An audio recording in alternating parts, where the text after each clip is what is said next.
Hello.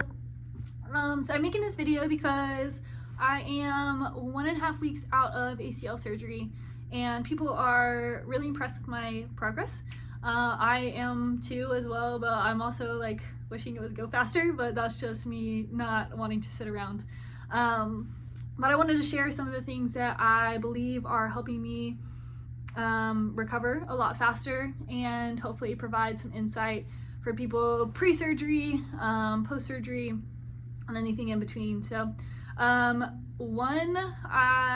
then this is outside of my strength and conditioning knowledge. So I used to be a strength and conditioning coach. I've worked at the collegiate level with collegiate athletes at many levels, Division I, mid-major, and Division II. And then I've also worked with youth athletes and then the general population of adults and just kind of anybody from high school age and on. So I have experienced a lot with the human body. I studied that in college and got my master's, and basically I call it behavior change theory because I think that's what stuck mostly with me. So all of these things I guess come from that body of knowledge and allow me to communicate them to you because they are things that you can do as well.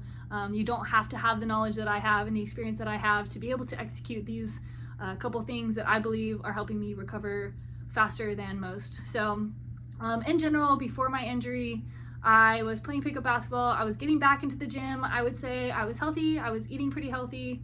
Not perfect by any means, but I was definitely on the healthier side of average. Since tearing my ACL, I really got more strict with myself, avoiding inflammatory foods. For me, I'm allergic to dairy, so I already avoid that naturally. But that's an inflammatory food for a lot of people. Gluten can be an inflammatory food. Sugar is an inflammatory food. Peanuts, legumes sometimes can be inflammatory foods for people. So kind of start to notice those things as you eat them and see how you feel afterwards. If you feel really fatigued, if your stomach gives you troubles, and you're not on pain medication, then that could be a sign that that's something that inflames your gut, which means it inflames your whole entire body and sends you into this immune reaction. So my first step was to start to remove anything else. I don't eat gluten, I don't eat dairy. So for me, it was really the sugar bug. And that was, again, something that like I would say I was medium health as far as nutrition wise, because I love sugar and I love sweets, baked goods, all kinds of things, chocolate. And so that was something that I tried to just cut down on.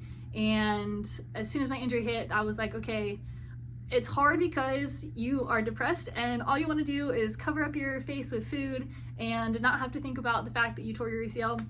But I would suggest trying to find other ways of managing your stress and your feelings, like feeling them and sitting with them and allowing them to hit you and saying, you know what, it's okay.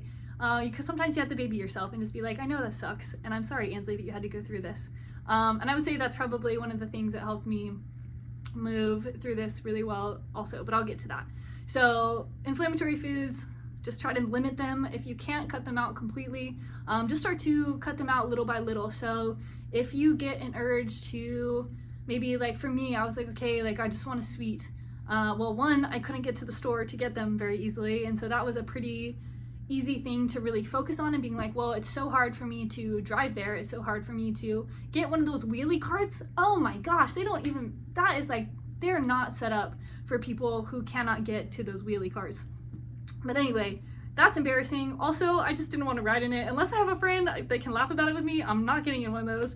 And that's just a pride thing, but there was just like so many barriers in the way, and I just chose to focus on the barriers in order to not go get the sweet. And so those are kind of the things that those are the steps that I took and the skills that I tried to use in order to cut myself back on going out for food that maybe is not as healthy. And then when it would come up, you just have to catch that thought, and that takes practice, but you have to catch the thought and turn it elsewhere. So just be like, okay, well, I really need to focus on getting my knee better, which means I want to eat healthier food and make better choices. And so maybe you pick a fruit instead of a sweet. So as far as diet goes, I try to cut out inflammatory foods and really focus on proteins, carbohydrates, and fats.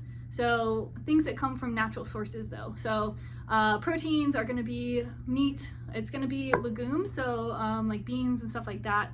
Hopefully, again, those aren't inflammatory foods. That was on the list of things, but for me, I can eat those. But maybe it's dairy for you. You don't have a problem with dairy, you can drink milk, or you can eat cheese and put protein, that kind of protein, on your meals. Carbohydrates, try to focus on fruits and vegetables. So fruits and vegetables are actually carbohydrates. I know a lot of times we think of carbs as bread and that's it, but it really isn't. Those are carbs, but fruits and vegetables are carbs as well. So you can get your energy, your sugars, and everything you need from those, and those are more nutrient dense. So nutrient density is something you should consider in your foods. So like I said, when I'm craving a sweet and I can replace it with a strawberry, the strawberry is more nutrient dense than a marshmallow, but it's going to have the same effect. I'm going to get that sugar, and hopefully it'll subside whatever craving that I'm having, and then give me all the nutrients of a strawberry, which all your nutrients and your minerals and vitamins and all of that you really need in order to give yourself the best opportunity to recover fast. And then fats are really important, but they should come from things like whole foods. So like a chicken thigh is high in fat, so that's going to be a good source of fat. Bacon, I like to use bacon grease as my choice fat, because a lot of butters that come in tubs, they're actually saturated fats and trans fats, not actually true butter. And if you don't do meat, if you're a vegan, I would say, let's see, what kind of fats can you get in? I don't have anything off the top of my head. And you can use like some saturated fats and stuff. Oh, like oils, duh. You can use all kinds of oils. So whatever your choice of oil is, that is a good fat. So the proteins give your body building blocks. So your body needs to repair all of these structures. Proteins are the essence of your body. That is what you are composed of. So you need proteins in order to build these tissues back. So when you tear your ACL or injure yourself, break a bone, whatever it may be, your body needs those proteins in order to restructure what was broken or torn or whatever it may be. So now that I am post-surgery, it's good for my skin, building those scars back. Again, proteins are the building blocks of your body. So in order to heal those scars, I have to have protein. Carbs are the avenue that your body uses to get energy. So you metabolize the carbs and you metabolize fat in order to get energy from it. And carbs are going to be the fastest way to do that. Fats are going to be a lot slower, but they're also really good. So they provide a lot slower energy. That's why they're really good to be paired together, like bread and butter. But again, we're trying to stay away from that, so maybe I should use celery and peanut butter. Let's see. Yeah, and then so fats are really good for carrying nutrients.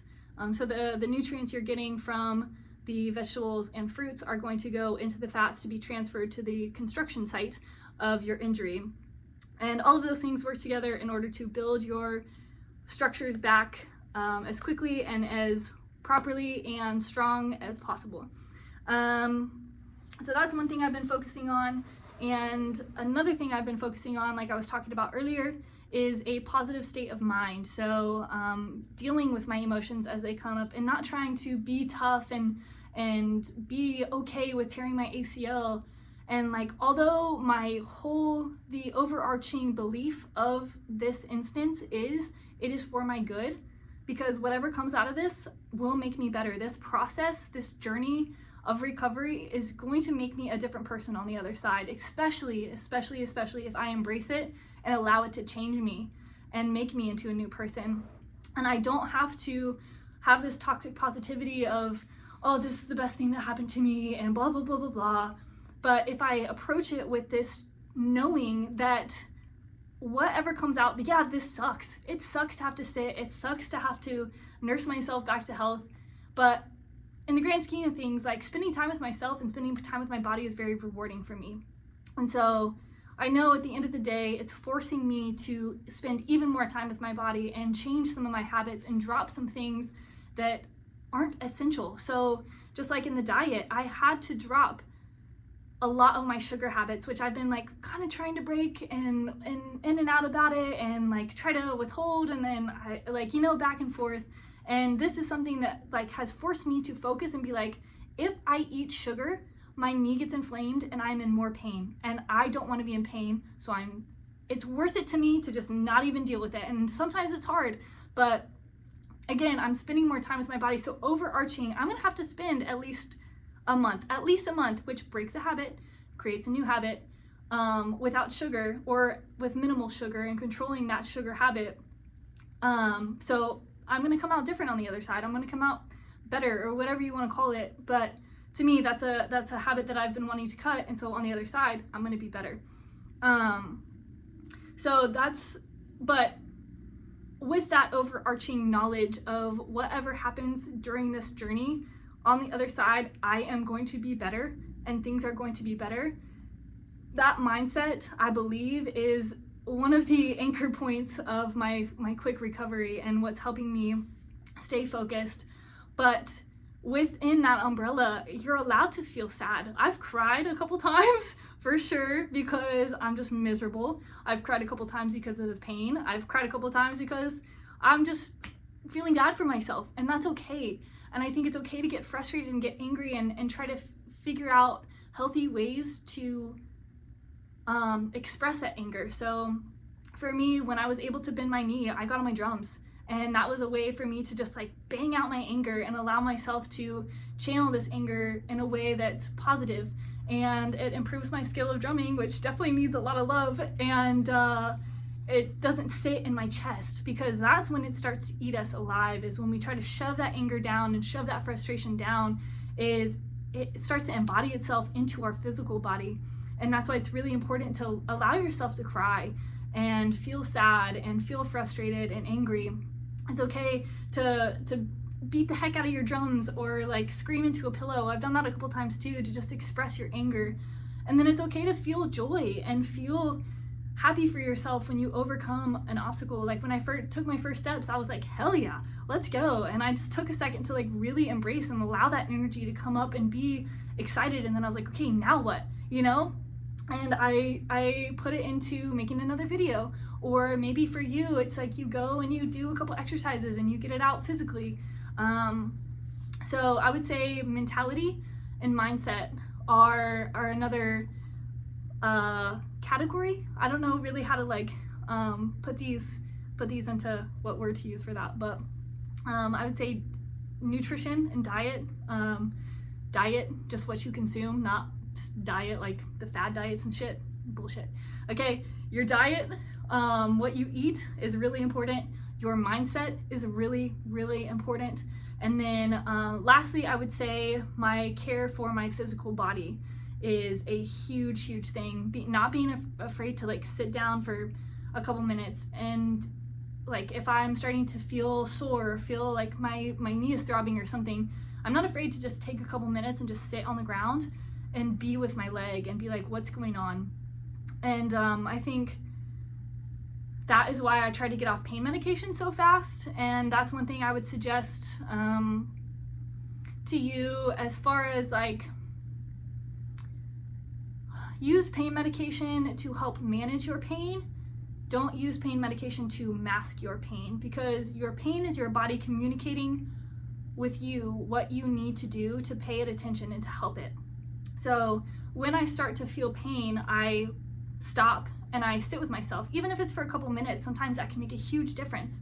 So sometimes it's like throbbing and I'm like, okay, I just need to prop it up for a little bit and maybe stretch my arms while I'm laying down there, maybe reach overhead and do a couple exercises while my leg is up, paying attention to my body, seeing what my body needs, because maybe my shoulders are stiff too, and that's contributing to some of my overall physical pain. So paying attention to my body. If it's stiff, I try to do some stretches and squeeze my quad and do all the physical therapy exercises. So spending time and really, really focusing on my body and trying to figure out what it needs and allowing it to communicate with me has been a huge, huge plus. And what I believe is helping me recover as fast as I have, because my original injury was ACL complete There was definitely some meniscus issues because there was a lot of pinching. But when he went in for surgery, didn't have to clean anything up. I don't think he touched it. I haven't seen my doctor yet. I just saw my PA last week, and I'll see her again this week. But he didn't have to touch anything. My MCL was sprained pretty significantly, and I had a bone bruise. Again, there was a lot of damage going on the initial injury because I already had a partial tear in my ACL just from high school, but I had done 15 years of activity. I competed as a Division I track athlete. Like I said, I don't think I've said it in this video, I was injured a lot, and so this is where I've learned a lot of stuff and kind of set me on the path of strength and conditioning. But there was a weakness there already, and then I detrained a little bit once I quit strength and conditioning. I wanted nothing to do with the weight room, and then was starting to get back into health. Right when I tore my ACL, I went out to play basketball, ran into a guy, got my foot caught up, and tore my ACL. So, well, I don't know where I was going with that one. Oh, but it was a pretty significant injury because of the weakness of my ACL already. It just slid. I have a little bit of laxity already in my knee naturally, in my joints. So that just really damaged my knee. But in 5 weeks before my surgery, I was able to heal a lot of that so that my doctor didn't have to go in and do too much. Because the more he does in my knee, the more trauma that I'm going to have to that site, and the more on the back end I'm going to have to recover. So the more you can recover up front, I think that's probably the last thing I'm going to talk about. The more you can do before your surgery to help you get back to health, again, following the nutrition, mindset, and activity, doing stretches and doing exercises to help you bring back life into that area.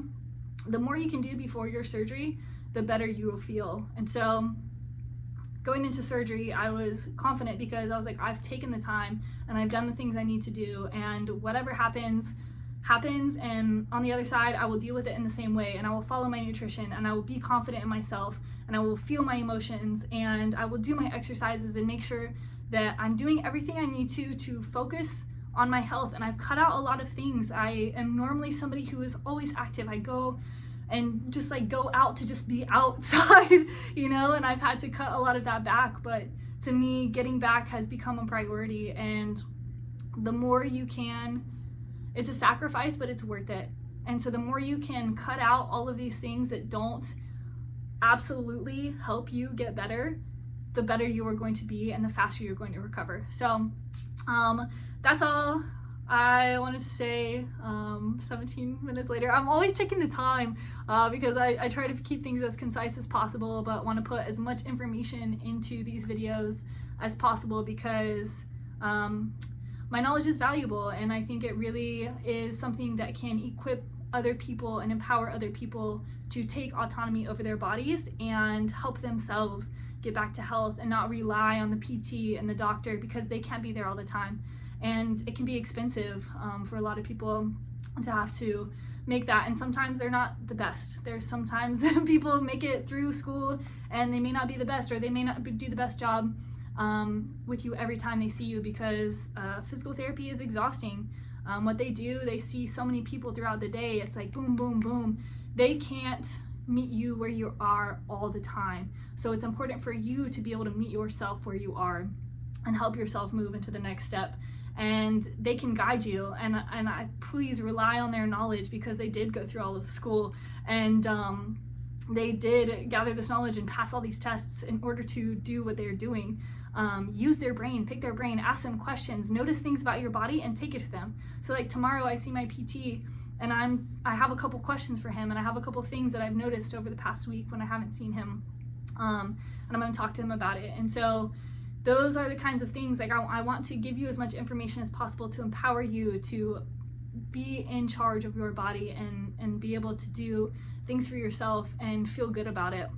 So eat well, stay positive, and feel your emotions. So at the end of the day, know that what you are doing is going to get you better, and your body is a healing machine, because it really is. The amount of stuff that my body has done for me without even, like, in my sleep. Oh, sleep. Okay. Nutrition, mindset, focus on your body, physical movement, stretching, and then sleep.